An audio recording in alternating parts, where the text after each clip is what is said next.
Hey guys, Awesome Fusion here. A lot of people were asking for a guide laning as an AD carry, so I'm going to provide that to you. Keep in mind this is the first part of it and there will be others in the future, including a part on Vayne. First of all, please upvote the Reddit thread in the description as it really helps me out. Thanks. Once again, I'd like to go over some basics and general rules for AD carries during the laning phase, as a lot of things copy over between each one. Most setups are now running Flash Heal on the AD carry, and Flash Exhaust on the support. However, people started realizing this and thought Ignite might be a good alternative to counter the heal and bring some kill potential into the lane, usually paired with a Taric, Leona or Alistar or something with CC. Lately I've been going Ignite on my AD carry and Exhaust on my support. Once the CC lands, it means for a quick kill and making sure the gold goes to the right person. The last thing I want to say about summoners is that you should really keep a subconscious thought train on who has what summoners up. As if you engage into a fight and they have heal but you don't, it's very likely they will win that exchange. So that's why ever since people have started using heal, after a while I naturally have these timers in my head of roughly when the heal or ignite, exhaust or anything is back up. Getting into a habit of doing this is essential to playing AD in the laning phase correctly. I couldn't imagine playing AD or thinking about an engage without knowing their summoners first. Now I want to talk about matchups. Some people think there is this ultimatum for bot lane that burst beats sustain, sustain beats poke, and poke beats burst. An example of a burst lane would be Taric Graves, an example of a sustain lane would be Corki Soraka, an example of a poke lane would be Caitlyn Janna. However, there are many more. But what I'm getting at here is if you have a sustain lane and they have a burst lane, it doesn't mean it's GG and you're going to die 100 times. It just means you have to play in a completely different way than before. 99% of the time, if you're going to die to a Leona, Taric or Alistar kill lane, it's going to be because of poor bush control. So if you're going to play with or against these supports, it's vital that you know what brush control is and how to get it. So brush control is basically if you have vision or presence in the brush or not. Simply a ward can help you get some control over it and make it easier to avoid stuns correctly, but true brush control lies in being inside the brush.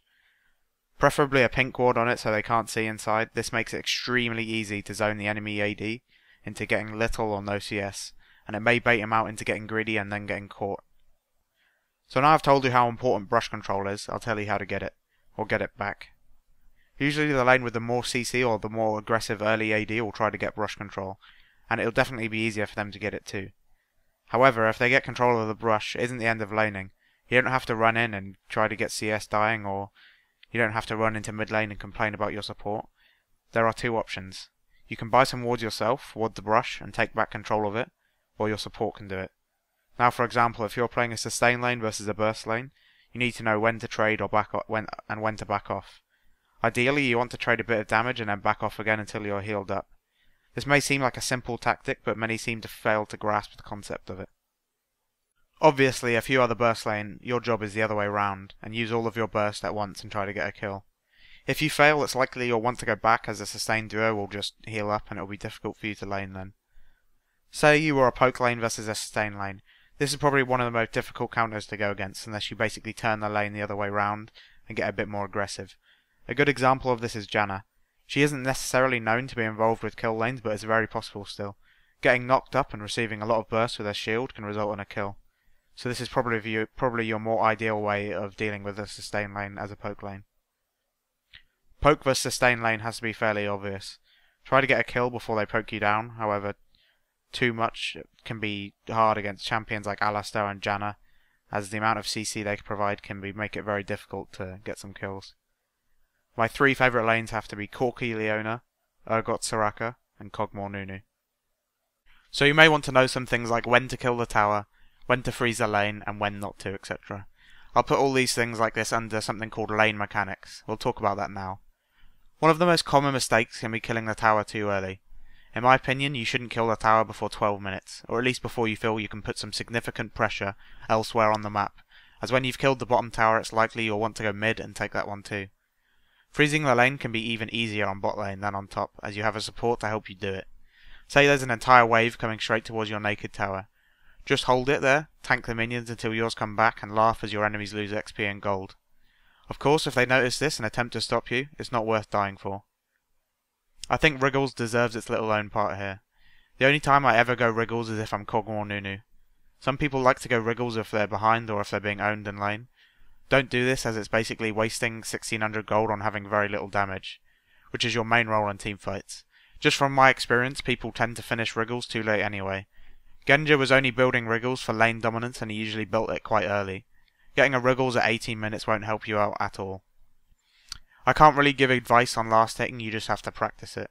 It's not very hard to last hit every creep that your enemy doesn't deny you. If you want to be aggressive, my advice is to look where the jungler is on the map. If you see him top, you can instantly go aggressive on bot lane knowing you most likely won't get ganked. Going aggressive at the wrong times can just get you killed by the jungler in the same way being aggressive consistently throughout the game can be. The jungler will see this and take advantage over you, overextending and owning their lane. Another thing you should know is if you're winning your lane 90% of the time, if you aren't top elo, they're going to be complaining at their jungle for ganks. Once again, 90% of the time he'll come and gank you. Make sure you have the correct wards up. Now I want to talk about trading. You may not realise it, but there's two sets of creeps in this game. Most people only keep track of the enemy creeps. When one is going to go low, they last hit it. Simple, right? But if you're also looking at your creeps, you gain a distinct advantage over now knowing exactly when the enemy carry's auto attack will be on cooldown. You can easily take advantage of this by forcing a trade at that moment, which will almost always give you the advantage in a trade. Considering that, if you're playing Graves or Corkin, you are keeping good track of both minion sets. You can possibly anticipate someone is going to hit you and just do a Q at the same time, so you don't take completely free damage. Small trades like this can quickly escalate into an all-out fight though, so knowing the matchups correctly will help you make a decision on what to do when this happens. Healing and exhausting during the right time in a fight is probably the most important part of winning a 2v2. Let me give an example. You want to exhaust right as Graves does his QR combo. This will negate the maximum amount of damage possible in the same fashion that you obviously don't want to heal when the ignite is ticking on you. Knowing when to push and when to leave creep waves alone can make a huge difference in your golden experience compared to the other carry. If you know for sure that the enemy carry has gone back to base, then you definitely should push. However, you'll make sure you are pushing it directly towards the tower. If you leave the wave just outside of it, that's the perfect position for them to be in. Having all your creeps kill theirs while being right outside their tower so they cannot be ganked. Holding the lane also can be a risk. It can get you ahead in CS and XP, especially if you're winning the lane or unable to deny them some of your aggression. However, if you're doing that and they can start roaming, this can hurt your team greatly. Now I know this guide is mostly about AD carries and bot lane, but it can help supports out greatly too. I'm not sure exactly how much you will already know about by reading this, but obviously the map is split into two sides, purple and blue. The bot lanes are different depending on what side you're on. If you're on blue side, you have the golems, which is a nice advantage. You're also at risk of the jungler coming around behind dragon and ganking you though. There is also something you can do about this. You can place a ward at your wraith's area to stop him coming down that way.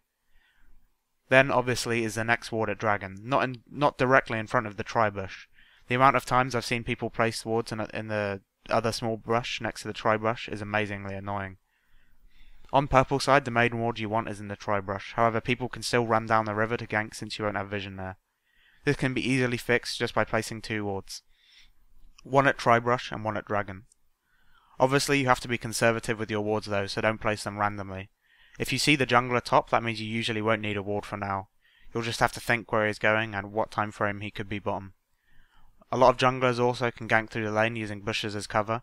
In my opinion, the strongest junglers for this are Amumu, Rammus, Malphite, Maokai, Nautilus and Jarvan. You'll notice all these junglers are tanky and with high CC. Make sure to keep the relevant ward coverage if you're against these junglers.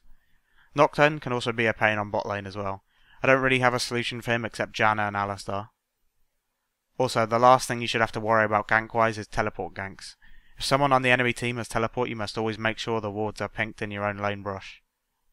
Finally, the most important thing is to not flame your support/AD in solo queue at all. It will completely kill any sense of camaraderie you had during the game so far and generally makes them less inclined to help you out. Thanks for watching guys, and like I said at the start of the video, please upvote the Reddit thread as it will help this guide gain some exposure. I'm also looking for any suggestions for other videos I could do. I plan on doing a part 2 of this video next.